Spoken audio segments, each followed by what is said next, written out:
The sirens were still echoing down Lowell Street when the first cruiser stopped in front of the brick duplex. Blue and red lights splashed across the winter-bitten pavement, reflecting off frost-coated windows. It was 2:17 a.m. in Grand Crest, Michigan, a quiet commuter town where a noise louder than a car door slam usually meant someone's dog had slipped its leash. But that night, the street felt different. The air was sharp, electric. Something had ruptured the calm. And Derrick Perry, still barefoot on his porch, was the reason any of it came to light. He stood in the cold, arms rigid, chest rising and falling like he was forcing himself to keep breathing. He looked nothing like a hero. Plain gray hoodie, work pants, still dusty from a late shift at the auto parts warehouse. 35 years old, average height, the type of man the world tended to overlook. But tonight, the world had found him. Officers muttered as they stepped around him. A few minutes earlier, the dispatcher had radioed in a vague report. Possible assault in progress. Caller unresponsive. Neighbor claims someone's inside. That neighbor was Derrick. The lead officer, Sergeant Noel Garrison, approached him. "Mr. Perry, you the one who called in?" Derrick nodded. His hands were trembling, not from the cold, from something deeper, something still uncoiling. Garrison narrowed his eyes. "Tell me exactly what you saw." Derrick swallowed, voice barely audible. "I didn't see it. I heard it." He pointed toward the duplex next door. Unit 2B. The lights were still off, the blinds still unmoved. But beneath the stillness, something felt wrong, like the building itself was holding its breath. "I was getting home," Derrick said. "I heard, I don't know what it was. A crash, then a scream, a woman's scream, cut off real fast." Garrison didn't respond. He signaled his team. Within seconds, officers were spreading out around the perimeter, flashlights slicing through the darkness. Derrick watched them move. He couldn't shake the weight in his chest, the feeling he had only minutes to prevent something far worse from happening. He had barely made it home in time, because 10 minutes earlier, Derrick had been sitting in his car outside the duplex, engine still running, trying to calm his mind after a 12-hour shift. That's when he heard the first crash, then the scream, and something told him he didn't have time to think. He had climbed out, sprinted to the side window, and that's when he'd heard it. A second voice, low, angry, commanding someone to be quiet. That was the moment he dialed 911, and the moment he realized the crisis unfolding was already much worse than a simple domestic dispute. Now, the officers were preparing to breach. Inside the unit, the lights remained off, except for the faintest flicker behind the kitchen window, a glow like a candle flame being shielded. It shouldn't have been visible. Not at this hour. "Front door secured," one officer whispered. No response from anyone inside. Another added. Then a third officer shouted, "Movement in the back hallway." Garrison didn't wait another second. "Breach it." The door splintered inward with a single strike. From his porch, Derrick heard the officers flood inside, shouting commands, clearing rooms, boots pounding up and down stairs. But then something happened that made the hair on his arm stand straight up. The shouting stopped. The entire street fell into a silence, so heavy it felt like a weight pressing on his shoulders. For a moment, Derrick wondered if he should look away. But he didn't. He couldn't. The officers emerged from the duplex slowly. Their expressions changed, tense, shaken even. Garrison approached him again. "Mr. Perry," he said quietly, "we need you to come with us for a moment." Derrick stiffened. "Why? What did you find?" Garrison hesitated. It was subtle, but Derrick caught it. That flicker of hesitation. The kind that only shows up when someone sees something they can't immediately explain. "Just come with us," the sergeant said. Derrick followed him up the walkway, stepping over splintered wood and broken glass. Inside, the air was cold. Too cold. Not the cold of winter. The cold of a place where something violent had moved through recently. The living room was a mess. A lamp knocked over. A picture frame shattered. A streak on the carpet that looked like someone had dragged something heavy through the room. But what caught Derrick's attention was what the officers had gathered around near the basement door. A trail of footprints, small, bare footprints, leading from the hallway to the door, and beside them another set, larger, much larger. The prints stopped at the basement threshold. The basement door was locked from the outside, and someone or something was still behind it. Garrison spoke quietly. "Mr. Perry, whatever happened tonight, you stopped it from becoming something much worse. But we're not done here, because when we opened this door," he rested his hand on the knob, "what we found changed everything." The basement door groaned open, releasing a stale, metallic draft that rolled across the hallway like a whisper from beneath the earth. Derrick's breath caught as the officers flicked on their flashlights, beams carving through the darkness below. No one spoke at first. No one dared to. It wasn't fear that froze them. It was a sense that whatever waited downstairs had already rewritten the entire narrative of the night. Sergeant Garrison stepped aside, nodding for Derrick to stay behind the line of officers. The staircase descended awkwardly, narrow and crooked, its wooden boards warped with age. But what stood out most wasn't the structure. It was the pattern on the dust-covered steps. Tiny footprints. The same bare footprints they'd seen upstairs, faint but unmistakable. They stopped halfway down the staircase and then vanished, as if the owner had simply lifted off the floor and disappeared. Derrick shivered. "How old do you think?" "Too small for an adult," Garrison replied. "But this isn't what we expected to find." The officers moved ahead slowly. Derrick stayed at the top step, peering through the doorway. The basement opened into a wide, unfinished room. Concrete floor, exposed pipes, broken furniture stacked in corners. But in the center of the room stood something that did not belong. A chair, metal, industrial, bolted to the floor. Beside it, a thick leather strap lay open, torn clean to the middle as though ripped by someone desperate enough to use every muscle in their body, or by someone strong enough not to need muscles at all. One officer circled the chair. This wasn't installed by the current tenant. "No," Garrison murmured. "It wasn't." Derrick's fingers tightened on the doorframe. Something about the room felt wrong, not just frightening, but organized, methodical. Someone had prepared this space for a purpose, and that purpose had nothing to do with storage or utilities. "What about the tenant?" Derrick asked. "Have you found her?" Garrison shook his head. "Not yet." But even before he answered, Derrick sensed the truth hanging in the air. The woman who lived here, Tara Mills, a soft-spoken medical technician who'd only moved in 2 months earlier, was in the house. And that meant she was either hiding or she'd been taken.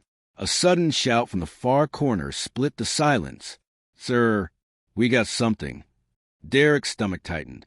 He descended the first few steps before Garrison blocked him with an arm. "Stay here." Garrison crossed the room quickly, joining the officers clustered around a large metal shelving unit. They were staring at something resting behind it. Something small. A phone. A cracked smartphone, screen shattered but still glowing faintly. One of the officers lifted it using gloves. The wallpaper showed Tara Mills, smiling, on a lakeside dock. But that wasn't what made their faces shift. The phone was still recording. A video. Ongoing. A red dot pulsing in the corner. Garrison tapped the playback bar. The screen flickered, filled with static and muffled breathing. Derrick couldn't see the video from the stairs, but he could hear enough. A woman's voice. Tara's voice. Trembling. Whimpering. Saying something repeatedly, almost chanting in panic. "He knows, he knows, he knows." Then a second voice cut through. Low. Calm. Disturbingly gentle. "You made this worse for yourself, Tara. All you had to do was stay quiet." A scraping sound. A clatter. A gasp. Then the video cut abruptly. The screen froze. The recording continued in real time, but no new footage displayed. The phone must have been knocked out mid-struggle. And based on the timestamp, it had happened less than 15 minutes before officers arrived. Derrick's heart hammered. She was close. She had to be close. But something about the gentle voice in that video, something made the blood drain from his face. He'd heard that voice before. Garrison turned toward the doorway. "Mr. Perry, did you hear anything like that when you were outside?" "No," Derrick murmured. No, but his words trailed off, because there was something else gnawing at him. Something he hadn't told the police. When he first pulled up that night, before the scream, before the crash, he'd seen a shadow through the upstairs window. A silhouette moving slowly, carefully, as if watching for something. At the time, he assumed it was Tara, but now he wasn't sure at all. Before he could speak, another officer shouted from near the utility area. "Sergeant, over here. You need to see this." Garrison hurried across the basement. Derrick stepped down another stair, ignoring warnings to stay back. He needed to hear, needed to understand. The officer pointed to a small metal hatch in the wall, the kind used for accessing old furnace ducts. But someone had unscrewed it recently. Fresh tool marks scarred the edges, and inside, a folded piece of paper. Garrison pulled it out using gloves. He read the first line and his jaw tensed. "What is it?" Derrick called down. Garrison didn't answer immediately. When he finally looked up at Derrick, his expression was grave. "It's addressed to you," he said. Derrick froze. "To me? That doesn't make any sense. I don't even know Tara that well. We barely talked." Garrison unfolded the letter further. "It's not from her." He took a breath. "It's from the person who took her." The room fell silent. Derrick's pulse thudded in his ears. "What does it say?" he whispered. Garrison read the next line aloud. "Derrick Perry, you left something unfinished. Now I'm finishing it for you." Derrick stumbled back a step, gripping the railing. The officers stared. The air felt suddenly thin, like the entire basement had shrunk around him. Garrison continued reading. "Meet me where it all started. You know the place, and you know why." Derrick's face drained of color. He did know, and the truth he had been avoiding, the past he thought he'd buried, was clawing its way back to the surface. The crisis tonight wasn't random. It was personal, and it was far from over. Derrick's vision tunneled. The basement around him seemed to blur into a haze of concrete, shadows, and cold air as Sergeant Garrison folded the letter, his expression unreadable. The officers didn't push him for an explanation. Not yet. They could all see the truth in Derrick's face. Whatever this was, it had started long before tonight, and Derrick had hoped it would never resurface. Garrison's voice broke the silence. "Mr. Perry, what started where? What does this mean?" Derrick swallowed hard. Every instinct screamed for him to lie, to deflect, to pretend the past wasn't clawing at his spine. But Tara Mills was missing. Time was bleeding away. And whatever connection the kidnapper believed he had to Derrick, it was real enough to make them target an innocent woman. He took a long breath. "There's a place," Derrick began, "outside town, an old service station on County Road 9. It's abandoned, and it's where something happened 10 years ago." Garrison waited. "There was an accident," Derrick continued. "A crash. 2 cars. Mine and another. A young man got hurt. Badly." He paused, struggling to find the right words. "I stayed with him until EMTs arrived. I called it in. I did everything I could. But his family blamed me, even though the investigation cleared me." Garrison nodded slowly. "And the man's name?" Derrick hesitated. Evan Rourke." Garrison stiffened. The name meant something, not legally, but emotionally. Rumor had it the Rourke family had never healed after crash. The father, Marlon Rourke, had spiraled after the loss. He'd lost his job, lost his home, started drifting, eventually disappeared from public records entirely. "Are you saying you think Marlon Rourke is behind this?" Garrison asked. "I'm saying," Derrick replied quietly, "that he told me once. One day you'll know what real loss feels like." And that was the last time I saw him. The sergeant took a breath. If Rourke is involved, we're dealing with someone unstable, unpredictable, and possibly dangerous. Derrick closed his eyes. And if he thinks I left something unfinished, he isn't going to stop.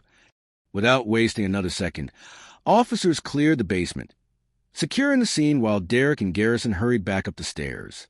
The cold night air hit hard as they stepped outside. Snowflakes drifted lazily from a dark sky, glowing red and blue in the cruiser lights. Garrison made the call. All units, converge on County Road 9. Abandoned station. Possible abduction. Suspect believed to be Marlon Rourke. Within moments, engines roared to life. Officers piled into vehicles.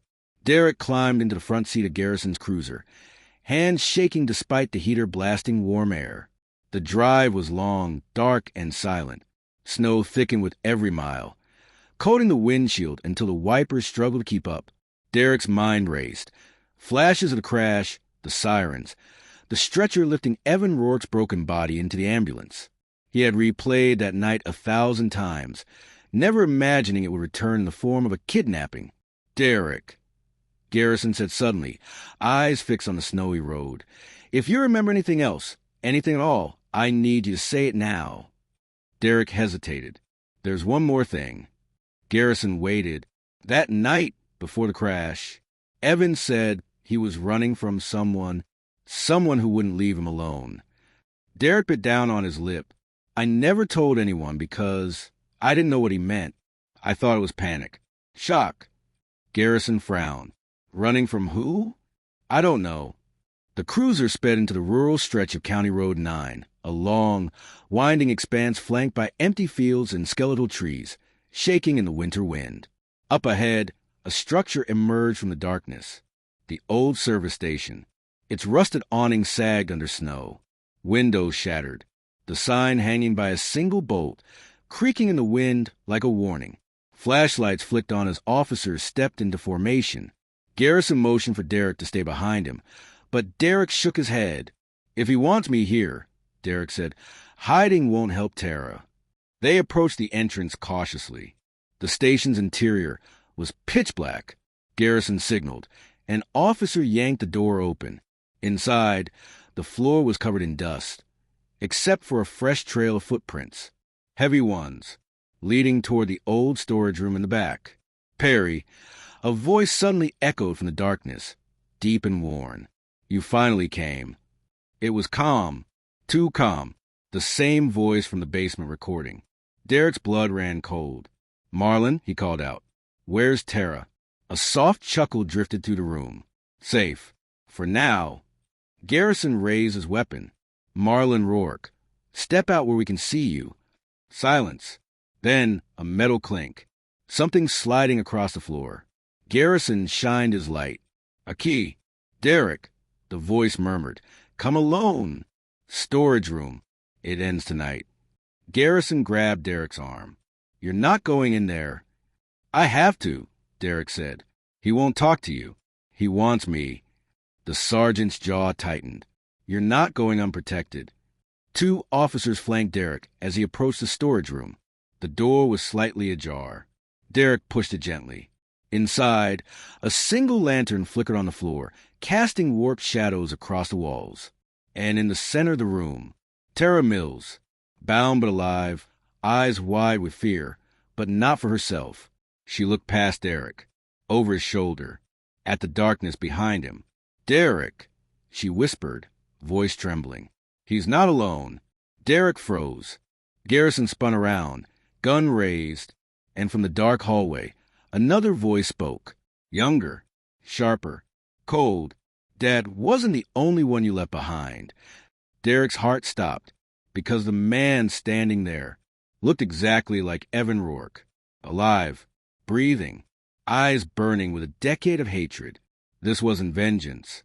This was a plan, a long, calculated trap, and Derrick had walked right into the center of it.